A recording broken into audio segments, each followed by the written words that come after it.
Thomas Tuchel has revealed his England squad for the 2026 World Cup, and it's been a couple of days, so here are my thoughts and feelings about this World Cup squad. First off, the goalkeepers, Pickford, Henderson, and Trafford, I all agree with them. I think these three were the perfect shouts. Pope's not been good enough, and Ramsdale's not been proven, so I think there's no other goalkeeper that could have gotten over them. Next up to the defenders, Reece James, Konza, Guehi, Stones, O'Reilly, and Spence. I agree with all 6 of those. However, there's 3 players who should not be here. First of which is Konza, second is Dan Burn, and the third is Tino Livramento. Now, instead of them, the first one, I think, obviously, is Lewis Hall. Like, he's been one of the best young players in the Premier League this season, so I don't know what else he's meant to do in order to get the pick. The second player is Trent Alexander-Arnold. Now, me personally, I have been a bit of a Trent hater myself, but when you've got a quality player like Trent playing for Real Madrid, and you've seen what he can do when he's used right, you have to pick him because he's experienced, and he has had a few sinkers for England in the past, but that was when he was used wrong. When he's been used right, he's been one of the best players on the pitch. And Livramento, he's too young, he's injured, he's not been proven yet, so I don't know why he was picked.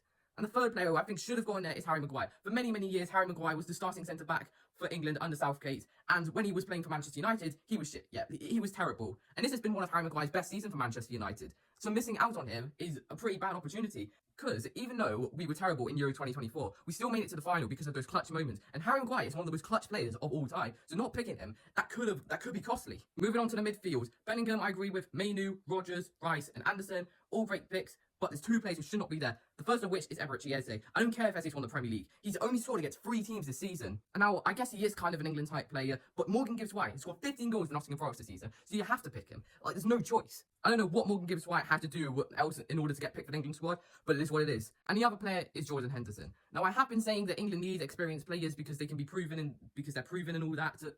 But Jordan Henderson is not that. Jordan Henderson, in the last 2 World Cup tournaments, in the game where we got knocked out, he was terrible. He was one of our worst players on the pitch, if not our worst. Croatia, 2 out of 11 long balls, and against France, 0 out of 4 duels won. And I think it's a massive stinker that you've got 2 players, Adam Wharton and James Garner, who definitely should be picked over Jordan Henderson. I think Adam Wharton is slightly better, and I do think James Garner is a bit of a missed opportunity, but you have already seen the end of midfielders, so you pick Adam Wharton. Finally, the attack. Kane, Saka, Rashford, Watkins, Tony, all are great shouts. However, there's 2 players who I disagree with, the first of which is Noni Madueke. I was glazing this guy at the start of the season because I thought he was really good.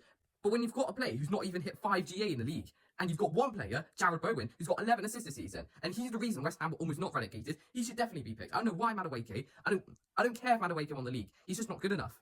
And the final player is Anthony Gordon. Now, I've been a bit of an Anthony Gordon hater myself, but one of those reasons why I hate him is watching him play for England in those friendlies. He's just been terrible, and I guess he's been that type of player for Newcastle this season. I don't care if he's the 3rd top goal scorer in the Champions League. He's terrible. And instead of him, it should be Cole Palmer, because Cole Palmer is actually good when he plays for England. Yeah, he scored in that final, the Euro final. He almost won us the Euros. He was almost our player. And not picking him, even though he's had not a good season, it's still a missed opportunity. And that's what I've been saying for most of these players. Anyway, that's my review. Let you guys know what you think.